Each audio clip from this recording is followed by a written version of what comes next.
सोचिए, एक crypto currency, एक पूरा का पूरा फाइनेंशियल सिस्टम जिसे कोई इंसान नहीं बल्कि पूरी तरह से एक आर्टिफिशियल इंटेलिजेंस चला रहा हो। इसका नाम है AIPF। तो चलिए, आज इसकी तह तक जाते हैं, देखते हैं कि इस दावे में आखिर कितना दम है।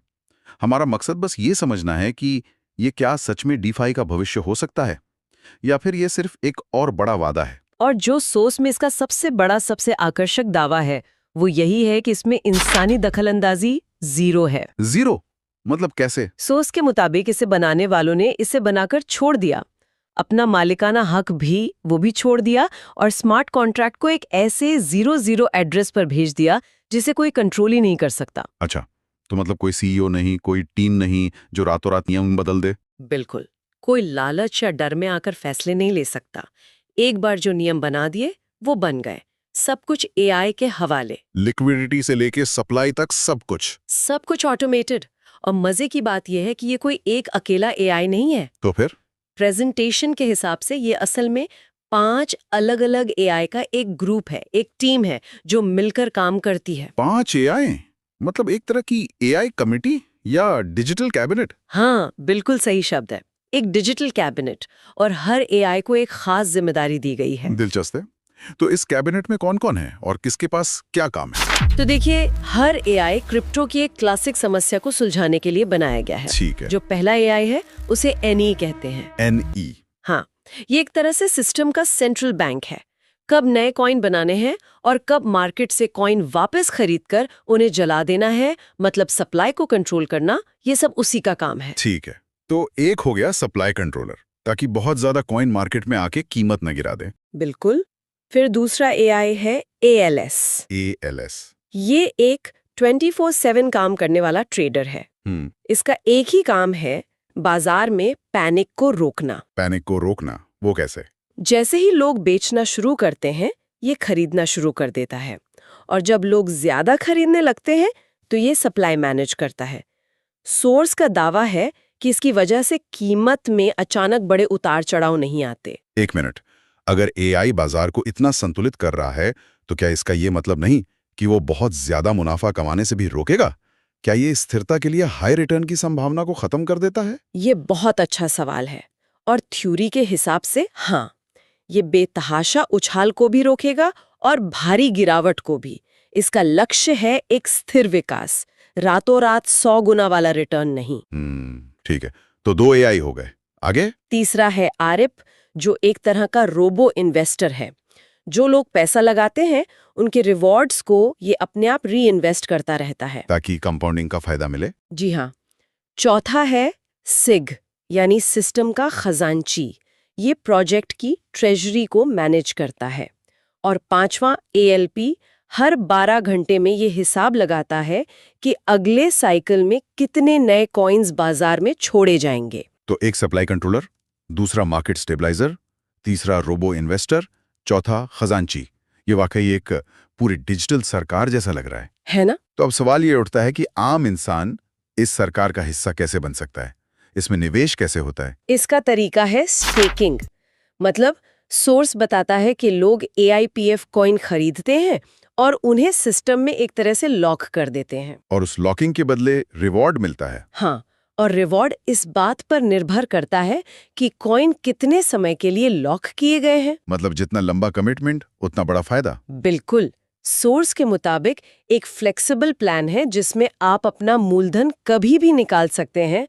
उस पर रोजाना 0.6% का रिटर्न है। 0.6% रोजाना? हाँ, लेकिन अगर कोई 360 दिनों के लिए, मतलब करीब 1 साल के लिए अपने कॉइन्स लॉक करता है तो उसे रोजाना 1% का रिवॉर्ड मिलता है। 1% रोजाना? और वो भी कंपाउंड होता होगा? हाँ, हर 12 घंटे में ऑटोमेटिकली कंपाउंड होता है। ये आंकड़े सुनने में बहुत बड़े लगते हैं। प्रेजेंटेशन में इसका कोई उदाहरण दिया है क्या? दिया है, और वो उदाहरण बहुत प्रभावशाली है। सोर्स कहता है कि अगर कोई 100 कॉइन 1 साल के लिए 1% रोजाना पर स्टेक करता है तो कंपाउंडिंग की वजह से साल के अंत में उसके पास 100 कॉइन नहीं, कितने? 3627 कॉइन होंगे। क्या बात है! मतलब सिर्फ कॉइन्स की संख्या में 36 गुना की बढ़ोतरी। इसमें कॉइन की कीमत में होने वाली बढ़ोतरी तो शामिल ही नहीं है। बिल्कुल। 36 गुना? यहाँ एक नेटवर्किंग पहलू है। मुझे लगता है हमें इस पूरे सिस्टम के डिजाइन को एकदम शुरू से समझना होगा। बिल्कुल। और इन चार्ट्स में कुछ और भी दिलचस्प चीजें हैं, जैसे ये रैंक के नाम है, नोवा, वाइब, क्वांटम। हाँ। फिर हर रैंक के लिए कुछ शर्तें हैं, आपकी अपनी होल्डिंग्स जो USDT में है, मतलब एक तरह की डिजिटल करेंसी। ठीक है। फिर है टीम टर्नओवर, वैलिड रेफरल्स, और एक बहुत ही अनोखा शब्द ROI ऑन ROI। हाँ, इसी पर मैं आने वाली थी। ROI ऑन ROI, मतलब मैंने रिटर्न ऑन इन्वेस्टमेंट तो सुना है, पर ये रिटर्न ऑन इन्वेस्टमेंट पर रिटर्न, ये क्या चीज है? मतलब लगभग 8-9 हज़ार रुपए लगाने होंगे। ओके। आपकी टीम का टर्नओवर 5,000 USDT का होना चाहिए, और आपको कम से कम 2 लोगों को सिस्टम में लाना होगा जिन्हें ये वैलिड रेफरल्स कह रहे हैं। ठीक है, ये तो किसी भी सेल्स या एफिलिएट प्रोग्राम जैसा लग रहा है। आपने कुछ पैसे लगाए, 2 लोगों को जोड़ा और एक छोटा सा टारगेट पूरा किया। लेकिन इसके बदले में जो 10% ROI ऑन ROI मिल रहा है, उसका मतलब क्या है? क्या ये मेरे $100 पर 10% है? नहीं, यहीं पर सारा खेल है। अगर ये सिर्फ ROI होता तो इसका मतलब आपके 100 USDT पर रिटर्न होता। अच्छा। लेकिन ROI ऑन ROI का मतलब है कि आपकी टीम जो रिटर्न कमा रही है, उस पर आपको रिटर्न मिल रहा है। ओह। इसे ऐसे समझिए कि आप एक टीम की मैनेजर हैं। आपको अपनी सैलरी तो मिलती ही है, पर आपके खिलाड़ी जब मैच जीतकर बोनस कमाते हैं, तो उस बोनस का एक हिस्सा आपको भी मिलता है। क्योंकि मैंने उन्हें ट्रेन किया है। बिल्कुल, क्योंकि आपने उन्हें ट्रेन किया है। अच्छा, तो मतलब मेरी कमाई सिर्फ मेरे पैसों पर नहीं, बल्कि मेरी टीम की कमाई पर भी निर्भर करती है। ये तो शुरू से ही आपको एक रिक्रूटर या मैनेजर की भूमिका में डाल देता है। एग्जैक्टली। और ये तो बस शुरुआत है। अगली ही रैंक वाइब पर छलांग देखिए। होल्डिंग सीधी 5 गुना बढ़कर 500 USDT, टीम टर्नओवर 4 गुना बढ़कर 20,000, और ROI ऑन ROI सीधा दोगुना होकर 20% हो जाता है। और ये सिलसिला रुकता नहीं है। कोर, फ्लक्स, पल्स, सिंक से होते हुए जब हम इस पहले चार्ट के आखिरी रैंक न्यूरा तक, हाँ, न्यूरा तक पहुंचते हैं तो आंकड़े देख के होश उड़ जाते हैं। न्यूरा के लिए 10,000 USDT की होल्डिंग्स चाहिए, मतलब शुरुआती नोवा से 100 गुना ज्यादा। 100 गुना। और टीम टर्नओवर देखिए, 25 लाख USDT का। 25 लाख? और ROI ऑन ROI भी 70% तक पहुंच जाता है। ये तो एक छोटी मोटी कंपनी चलाने जैसा हो गया। बिल्कुल। यहां तक पहुंचते पहुंचते आप एक निवेशक या छोटे मोटे रिक्रूटर नहीं रह जाते, आप एक पूरा सेल्स नेटवर्क चला रहे हैं। हाँ। और ये जो रफ्तार है बढ़ने की, ये अचानक रॉकेट की तरह तेज हो जाती है। लगता है ये जानबूझकर किया गया है। मतलब शुरुआती लेवल्स पर पहुंचना शायद उतना मुश्किल ना हो, लेकिन जैसे जैसे कोई ऊपर बढ़ता है, जरूरी संसाधन और टीम का साइज वो बहुत तेजी से बढ़ने लगता है।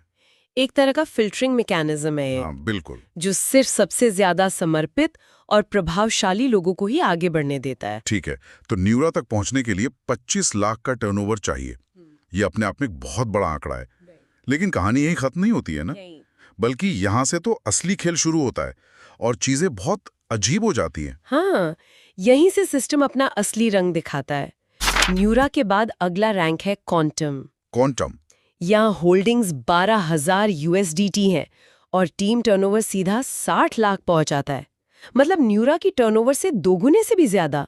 इसे एक वीडियो गेम की तरह सोच सकते हैं क्या? कैसे? जैसे शुरू के लेवल्स में आपको ज्यादा से ज्यादा सिक्के, मतलब टर्नओवर, इकट्ठे करने होते हैं, लेकिन आखिरी लेवल्स जीतने के लिए आपको अपनी टीम के 2 और खिलाड़ियों को भी प्रो लेवल पर पहुंचाना होता है।